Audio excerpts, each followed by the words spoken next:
ప్రజల ముందు అవినీతిపరుడుగా దోపిడీదారుడుగా దోషిగా నిలబడాల్సి వస్తుందని వ్యూహాత్మకంగా కృష్ణానది జలాలను కృష్ణానది మీద ఉన్న ప్రాజెక్టులను కేఆర్ఎంబీకి అప్పజెప్పినరు అని కాంగ్రెస్ మీద ఎదురుదాడి చేసి నల్గొండ జిల్లాలో ఒక సభను పెట్టి ఆ సభ ద్వారా కాంగ్రెస్ మీద ఎదురుదాడి చేయాలన్న ఆలోచనతోటి ఈరోజు నల్గొండలో సభ పెట్టిండ్రు.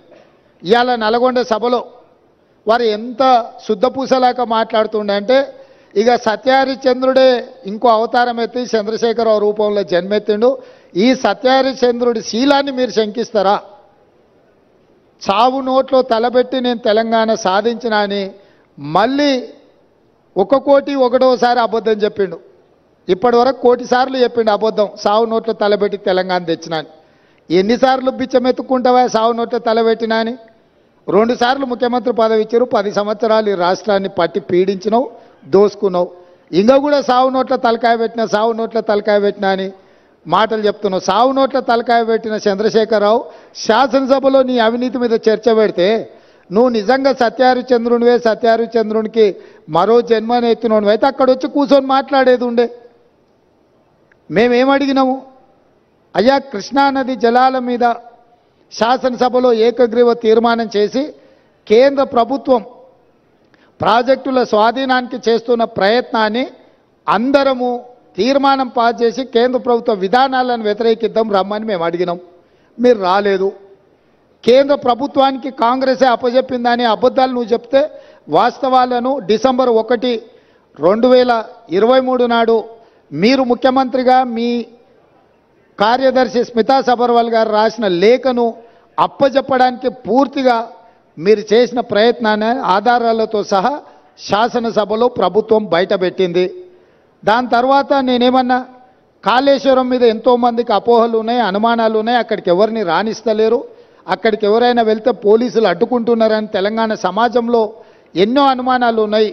ఈ అనుమానాలను నివృత్తి చేయడానికి మంత్రులను, ప్రజాప్రతినిధులను, పత్రికా మిత్రులను అందరినీ తీసుకొని వెళ్ళి వాళ్ళకి చూపిద్దాము, అందరం కలిసికట్టుగా వెళ్దామని మా మంత్రి గారు మీకు లేఖ రాయడం జరిగింది.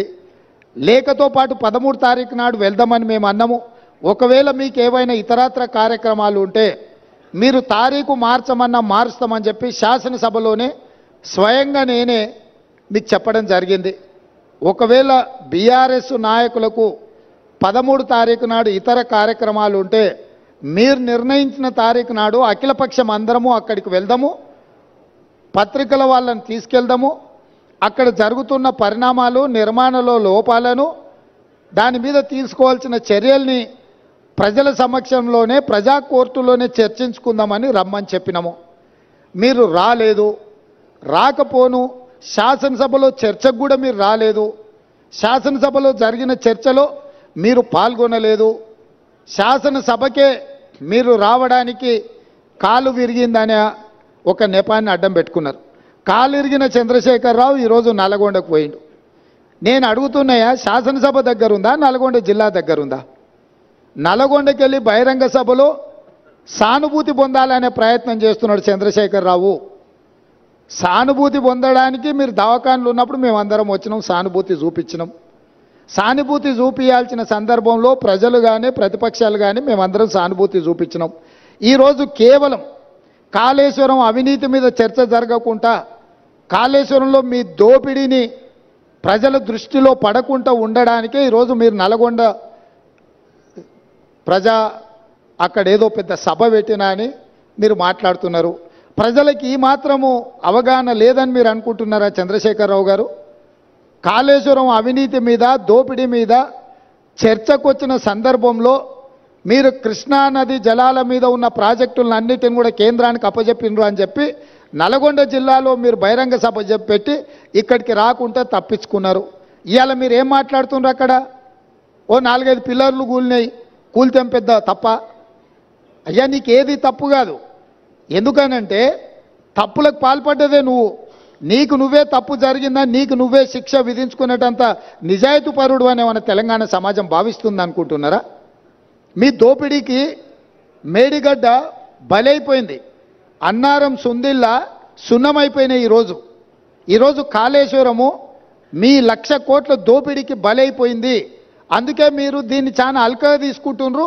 ఇక్కడ వచ్చిన వాళ్ళని చులకన చేసి మాట్లాడుతున్నారు. మీరు ఈరోజు ఇక్కడికి రాకపోవడం ఒక తప్పిదమైతే ఇక్కడ తీసుకున్న కార్యక్రమాన్ని చులకన చేసి తిట్టడం అనేది మీ దిగజారుడు తనానికి నిదర్శనం చంద్రశేఖరరావు గారు.